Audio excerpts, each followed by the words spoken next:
તો નમસ્કાર દર્શક મિત્રો, સ્વાગત છે તમારું અમારી આ યુટ્યુબ ચેનલમાં। તો મિત્રો, રાષ્ટ્રીય રમત પુરસ્કાર 2023ની જાહેરાત છે કરવામાં આવી છે, અથવા તો નેશનલ સ્પોર્ટ્સ એવોર્ડની જાહેરાત કરવામાં આવી છે।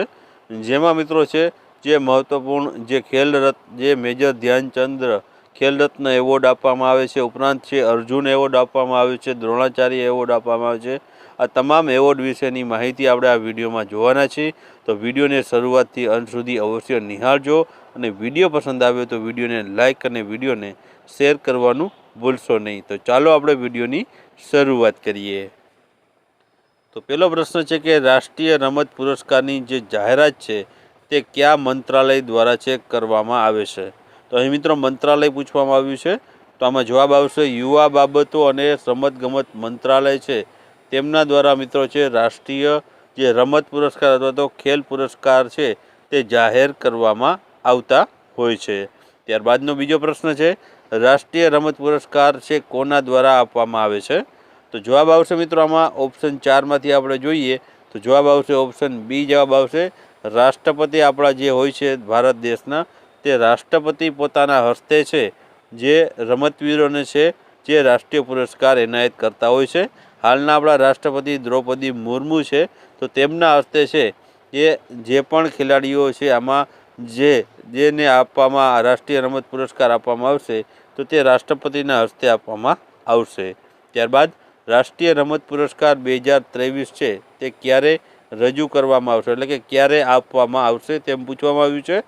તો આમાં અલગ અલગ તારીખો આપેલી છે, તેમાંથી જવાબની આપણે વાત કરીએ તો જવાબ આવશે ઓપ્શન એ જવાબ આવશે 9 જાન્યુઆરી 2024ના રોજ છે તે રાષ્ટ્રપતિ ભવન ખાતે છે મિત્રો આ રાષ્ટ્રીય રમત પુરસ્કાર 2023 છે રાષ્ટ્રપતિના હસ્તે આપવામાં આવશે।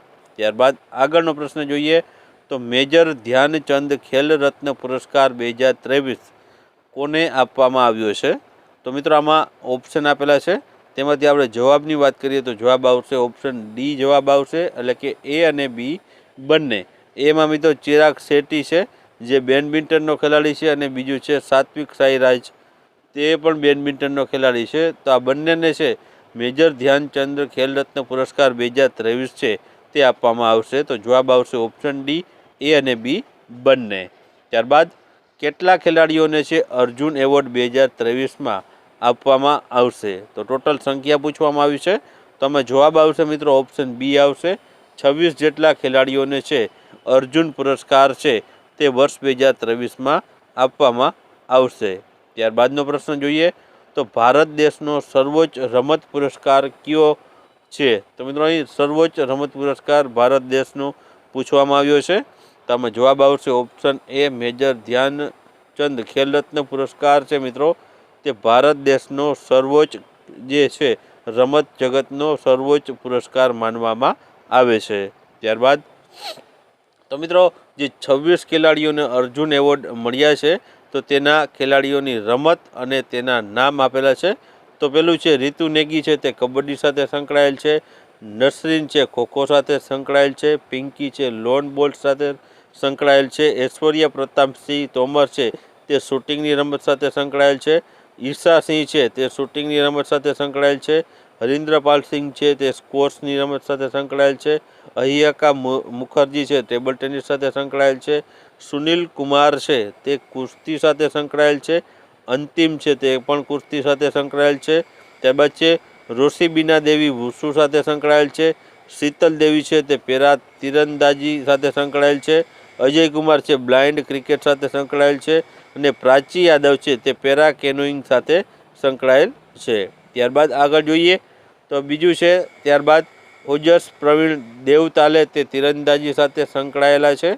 ત્યારબાદ છે અદિતિ ગોપીચંદ સ્વામી, તો તે પણ તીરંદાજી સાથે સંકળાયેલ છે, શ્રીશંકર છે તે એથ્લેટિક્સ સાથે સંકળાયેલ છે, પારુલ ચૌધરી એથ્લેટિક્સ સાથે સંકળાયેલ છે, મોહમ્મદ હુસામુદ્દીન તો તે બોક્સર છે, આર વૈશાલી ચેસ સાથે સંકળાયેલ છે, મોહમ્મદ શમી ક્રિકેટર મિત્રો આપણો ભારતનો જે વર્તમાનમાં ફાસ્ટ બોલર છે તે ક્રિકેટર મોહમ્મદ શમીને પણ અર્જુન એવોર્ડ મળ્યો છે। ત્યારબાદ છે અનુષ અગ્રવાલને ઘોડેસવારી સાથે સંકળાયેલ છે, દિવ્ય કૃતિસિંહ છે અશ્વારોહણ રેસ સાથે સંકળાયેલ છે, દીક્ષા ડાંગર ગોલ્ફ સાથે, કૃષ્ણ બહાદુર પાઠક હોકી સાથે, સુશીલા ચાનુ હોકી સાથે અને પવનકુમાર કબડ્ડી સાથે સંકળાયેલા છે.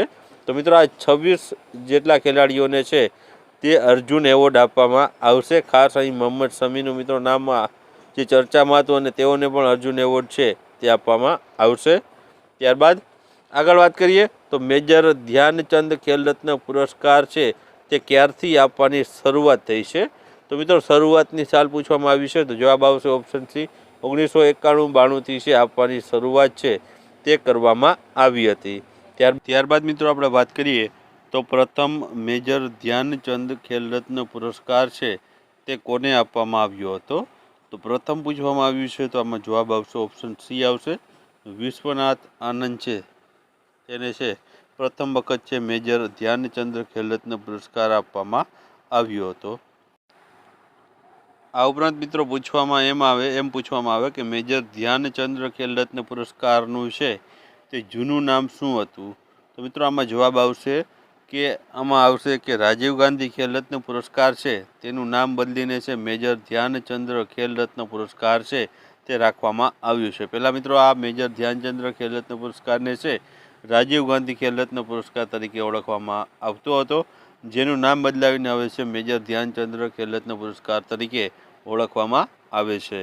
ત્યારબાદ આગળ વાત કરીએ તો કોચિંગ માટે જે દ્રોણાચાર્ય એવોર્ડ આપવામાં આવે છે તો તે એવોર્ડ આ વખતે કોને આપવામાં આવ્યો છે 2023માં? તો તેમાં નિયમિત શ્રેણીમાં છે લલિત કુમારને કુસ્તી માટે, આરબી રમેશને ચેસ માટે, મહાવીર પ્રસાદ સૈનીને પેરા એથ્લેટિક્સ માટે, શિવેન્દ્રસિંહને હોકી માટે અને ગણેશ પ્રભાકર દેવરુખકરને છે મલખમ માટે છે જે નિયમિત શ્રેણીમાં દ્રોણાચાર્ય એવોર્ડ આપવામાં આવ્યો છે.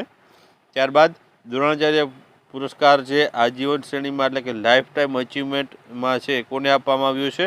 તો તેમાં છે જસકી રાજસિંહ ગ્રેવાલને ગોલ્ફ માટે, ભાસ્કરન ઈને કબડ્ડી માટે, જયંત કુમાર પુશીલાલને ટેબલ ટેનિસ માટે છે જે લાઈફ ટાઈમ અચીવમેન્ટ શ્રેણીમાં છે આપવામાં આવ્યો છે. ત્યારબાદ ધ્યાનચંદ્ર લાઈફ ટાઈમ અચીવમેન્ટ એવોર્ડ 2023 કોને આપવામાં આવ્યો છે? તો તેમાં છે કવિતા સેલ્વરાજને છે કબડ્ડી માટે, મંજુષા કવરને છે બેડમિન્ટન માટે, વિનીત કુમાર શર્માને હોકી માટે છે ધ્યાનચંદ્ર લાઈફ ટાઈમ અચીવમેન્ટ એવોર્ડ 2023 આપવામાં આવ્યો છે. ત્યારબાદ મૌલાના અબ્દુલ કલામ આઝાદ ટ્રોફી 2023માં છે તે કોણ વિજેતા બન્યું છે? તો તેમાં ગુરુ નાનક દેવ યુનિવર્સિટી અમૃતસરની છે વિજેતા યુનિવર્સિટી છે તે જાહેર કરવામાં આવી હતી.